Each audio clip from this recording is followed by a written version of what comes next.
billion naira. She pleaded with the government, can I do plea bargain? I will return 194 billion naira. Now, and I'm saying all the money stolen by armed robbers since 1960 has not been equal to that.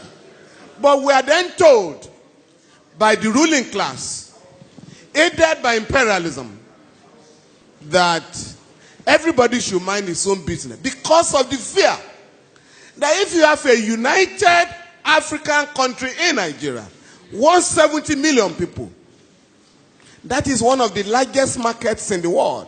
So for them, they want to keep us divided so that it's easy to rule us. And that is what is going on. Now, Prof, I've enjoyed your lecture. Very stimulating. I have one or two problems. Yes, Africans are corrupt, but I beg you, don't be tempted to jump to the conclusion of the West that stigmatizes us as the most corrupt people on earth. It's not true. America, Britain are the worst corrupt nations on earth. Prof, the Transparency International try to rank great corrupt countries. They say Nigeria is corrupt, Ghana is corrupt, Cameroon is corrupt. But Switzerland, that warehouses all corrupt money in the world, is never in that reckoning. Secondly, sir, and I think that was the point Nkrumah was making, neocolonialism, the last stage of imperialism. Corruption, we must know, sir, is a manifestation of corruption. Because, like Fela said, Fela once asked me, I feel you are a professor of law. Fela said, Femi, with all this your funny law, now, where did you get the idea of fraud from? Money laundering.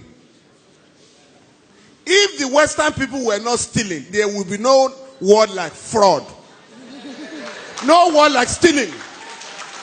But Fela then warned us, don't accept their language and their ideology.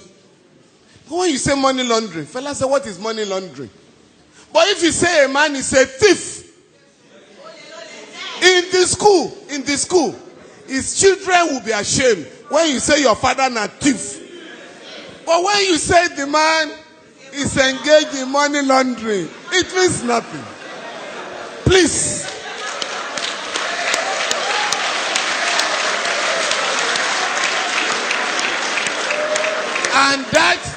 And that was when Fela was reminding us that they get the ruling class. Fela said members of the ruling class have ways of deceiving us. Embezzlement, the fraudulent. Make I remember another word, just to deceive people.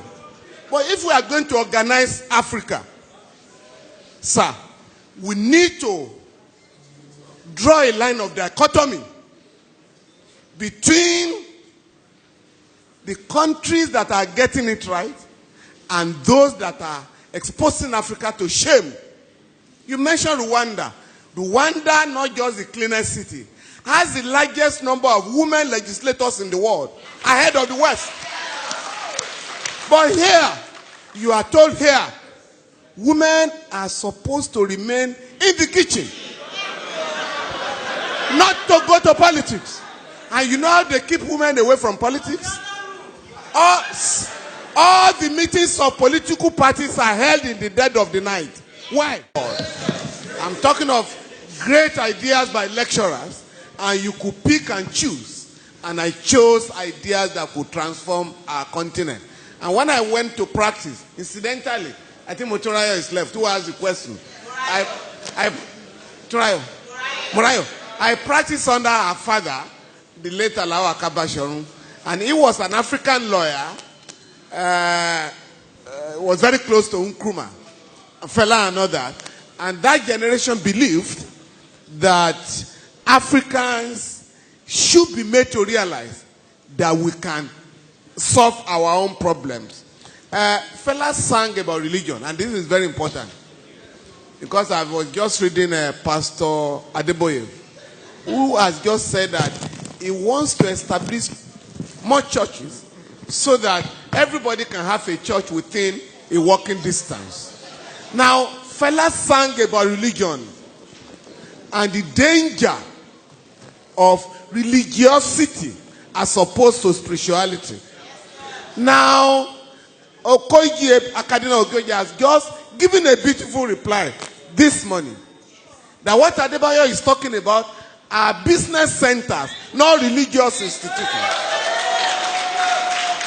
Please, and this is very important, they want to know how our young people can have these progressive ideas. Ayo, I would like to suggest to Yeni and other organizers of celebration, next year, please, have a session for musicians in Nigeria. Not just the show. Have an intellectual engagement with them so that you can get them to realize what it means. My own son, my son is a musician. And I asked him one day, where are you getting these your ideas from? He said that you've forgotten that in your car, in our home in those days, you always play fella. And I have learned about singing for relevance in our society. The last one is about the elite. All of us here, including Prof. Fela decided to drop ransom from his name. You know Fela was Ransom Kuti. He dropped it and chose Anikulapo Kuti. And that influenced many of us to also change our foreign name. Prof, by the way, I was also a Patrick, like you.